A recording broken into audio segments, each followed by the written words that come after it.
ดีจ้าต้มปลาแดกมีอย่างเฮ็ดต้มปลาแดกถ้ากันไปซื้อของมาต้มปลาแดกเป็นได้สบายดีกันบ่อันมาทักทายจริงต้มปลาแดกเคยให้เบิ่งคนต้มปลาแดกเป็นจังซี่เหม็นครับเฮี้ยนอยู่อันต้มปลาแดกก็ได้อันเปิดหน้าต่างเปิดประตูให้ปลาแดกข่อยเห็นบ่ต้มเปียกกำลังต้มอันไปซื้อของมาเพราะปลาแดกข่อยโตมันเป็นปลาแดกปลาคอมาต้มบ่กล้ากินดิบข่อยย่านพยาธิคันแม่นอยู่บ้านเฮาข่อยกินดิบอยู่แต่ว่าอยู่นี่ข่อยบ่กล้ากินดิบเพราะต้มให้มันสุกๆเปียกๆก็ใส่ขวดโหลไว้บัดนี้ได้กินโอ้ได้กินโดนกินคนเดียวมีไผญาติกินไปซื้อของอันอยู่ห้างซื้อของมาตุนไว้มันเป็นตุนไว้ดอกมันเหมือดอันใดเหมือดก็ไปซื้อมาจังซี่นะซื้อมาต้องคอยสิเก็บของข่อยได้บาดนี้ต้มปลาแดกไว้อันนี้ผัวหนีแล้วผัวเหม็นกินปลาแดกผัวหนีถ้าหมาแต่งานอันกลับมา2 ชั่วโมงพอกันเฒ่าซั่นตามใจ2 ชั่วโมงกลับมาเฮียนแต่ยังเหม็นอยู่คือเก่าแหละต้มในเฮียนอันซื้ออันน้ำส้มสายชูมาไว้อันใส่อันมาไว้ดองพริกใส่อันก๋วยเตี๋ยวน้ำส้มสายชูกับอันเพิ่นน้ำเนี่ยเป็นกินน้ำใส่ตู้เย็นไว้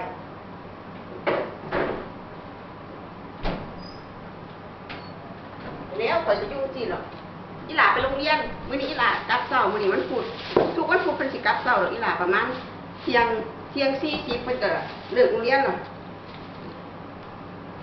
นมเฮียนนี่กินนมมึงซื้อนมมานมอันนี้นมมันเห็นบ่คาลิโตรอลอันเป็นอันข่อยก็บอกบ่ถูกเนาะภาษาไทยเนาะจักสิว่าจังได๋ภาษาไทยก็เว้าบ่ถูกภาษาอังกฤษแล้วเลยข่อย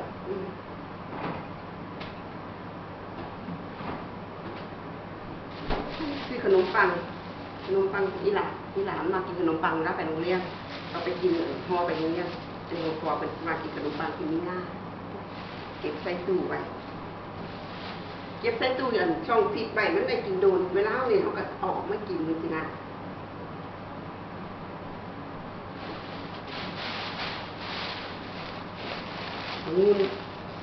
งูนั่นถือทั้งเด็กถือตัวใหญ่กว่าบ่มีเม็ดได้เอามือแถวบ้านเขา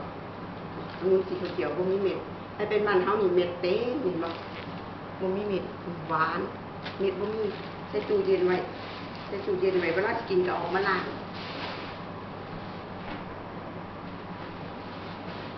ตู้เย็นก็เต็มจักว่าเป็นอีหยังแน่เต็ม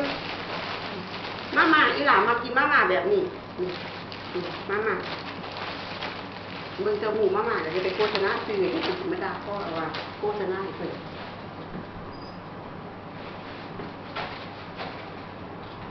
มันตู้เก็บของข่อย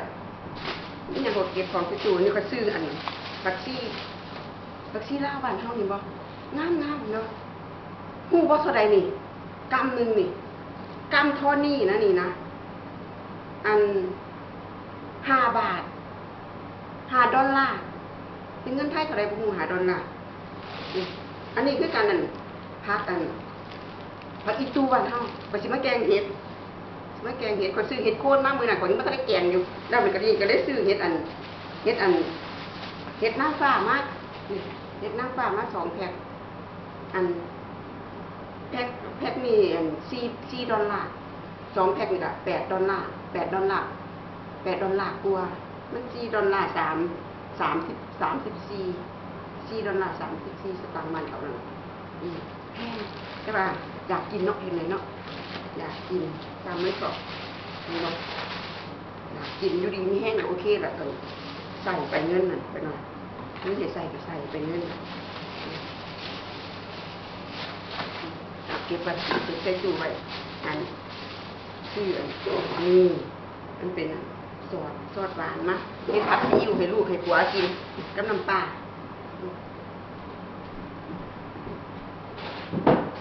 เหม็นปลาแดกเหม็นบ่พวกเจ้าเหม็นตะวันเพิ่นมักเนาะปฏิโคนมัน ต้มจนมันเปียกคนเด้ต้มปลาแดกกันถ้าอยู่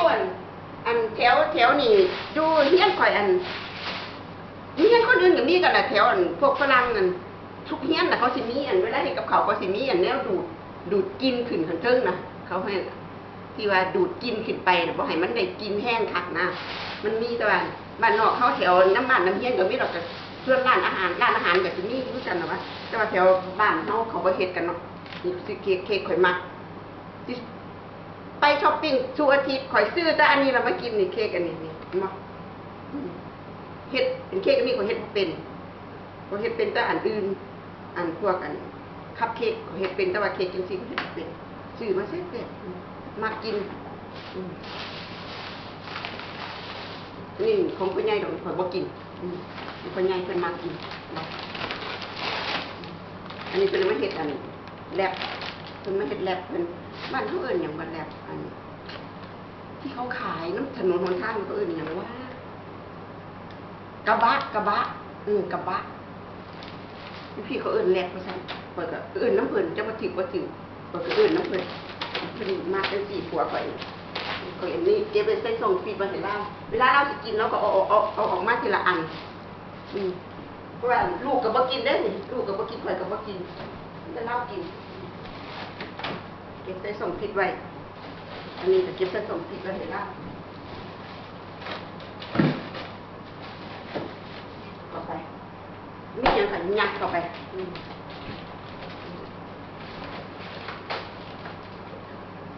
นี่ล่ะอยู่คนเดียวสิแหละมื้อนี้ผัวหนีมื้อนี้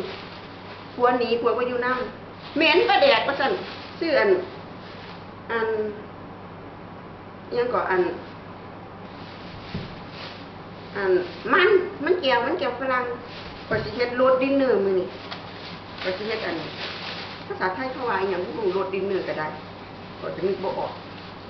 อย่าว่าข่อยชอบข่อยนึกบ่ออกนั่นแหละก็สิเฮ็ดผัวข่อยมักตอนผัวกับลูกมักข่อยบ่เคยมักอาหารฝรั่งก็ไปเฮ็ดไปจังซั่นน่ะนี่อาหารข่อยคือปลาแดกนี่เหม็นทึ่งๆอยู่นี่เหม็นจนผัวหนีโอ้ยงึดหลายด่าเมียก็บ่ได้ด่าบ่ทันเมียเลยบ่ด่าอันนี้สำหรับพี่ป้ามาไปงานซั่นว่าไปซะซั่นก็เลี้ยงโตนอยู่ในเนาะมีผัวฝรั่งก็ได้อันเฮาเอาเปรียบเขาโพดเพราะว่าเฮากับเพิ่นกินบ่คือกันแต่เลี้ยงโตนก็เฮ็ดจังไดได้เนาะคนเฮาเนาะเกิดมาเป็นเมียคู่กันเนาะน้ำพึ่งเรือเสือพึ่งตาเป็นว่าเห็นบ่ล่ะยังไงได้นมมันนี่กินนมกินกะบิตะบันนมผักนมบ่ได้ก็ถุงนี่เขาก็สิเก็บไว้ใส่ถังขยะก่อน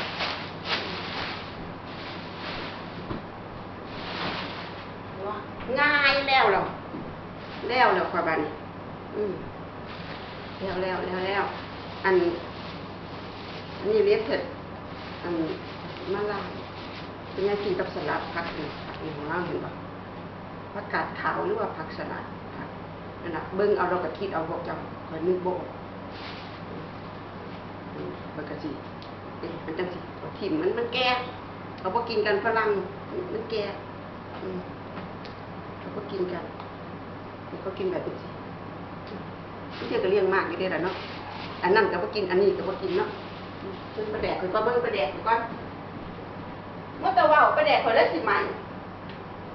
โอ้ยมันเลิกเปียแล้วประแดกคอนี่ประแดกคนไปซื้อมาแบบสิเห็นปะไปซื้อเป็นขวดแล้วสินี่มันขวดจะกอจะแก่อยู่ในขวดนี่เห็นปะขวดละ5 บาทได้นี่ขวดน้อยๆนี่แต่ว่าข่อยได้กินโดนอยู่มีภรรยากินข่อยซื้อมา2 ขวดข่อยซื้อมาเป็นข่อยเฮ็ดขวดนี่ข่อยต้มขวดนึงขวดนี้ข่อยไปไว้ข่อยบ่ต้มเทละหลายข่อยต้มเทละขวดข่อยต้มข่อยก็ได้กิน2-3 เดือนอยู่เด้มันก็บ่เสียไงเฮาต้มข่อยต้มใส่กะปิกันเอาปลาแดกต้มใส่กะปิเอาผงชูรสใส่น้อยนึงข่อยบ่กินผงชูรสหลายเนาะข่อยก็ใส่จังความเป็นรสชาติเพราะก็ใส่นะบัดนี้เอาน้ำปลาใส่จักครึ่งขวดพุ่นล่ะเอาน้ำใส่จักครึ่งแก้วบัดนี้เพราะว่าให้มันเค็มหลายต้มบัดนี้บ่มีเสียเฮ็ดคือข่อยรสคันพวกเจ้าอยากเฮ็ดลองเบิ่งแซ่บบัดนี้ซิมึงโอ้ยรสชาติบ่เค็มบ่จางนัวใส่ตำบักหุ่งก็ได้ใส่แกงใส่หยังได้หมดบาดนี้ บ่ต้องมาต้มอีกอันนี้ข่อยก็สิเก็บไว้อันนี้คันที่ข่อยต้มกินเมิดนี่ข่อยก็สิเอานี่มาต้มอีกซื้อที่ตลาดเอเชียแต่ว่าบอกยี่ห้อดอกย่านพวกเจ้าไปเลียนแบบกันยี่ห้อข่อยใส่เด้บ่บอกยี่ห้อต้มปลาแดกโอ้ยสลึเหม็นครับก็ต้องได้กินข้าวอยู่เที่ยง10แล้วข้าวก็ต้องได้กินอันตื่นขึ้นอันมื้อนี้ตื่นขึ้นประมาณ8:30พอไปส่งลูกก็ได้ตื่นน้ำเพิ่น8:30ซักผ้าแล้วอาบน้ำมาแล้วก็กินนมไปแก้วนึงอันก็เลยพากันไปซื้อของอยู่ห้างกับพ่อใหญ่ซื้อแล้วกันนี่ล่ะมานี่ล่ะเที่ยง10แล้วก็ยังบ่ทันได้กินอีหยังอยู่เพิ่นก็สิเฮ็ดกับข้าวกินบัดนี้โอเคก็สั่นแค่นี้เนาะจ้าเนาะเดี๋ยวคลิปหน้าพอกันใหม่เนาะแค่นี้ล่ะหวัดดีจ้า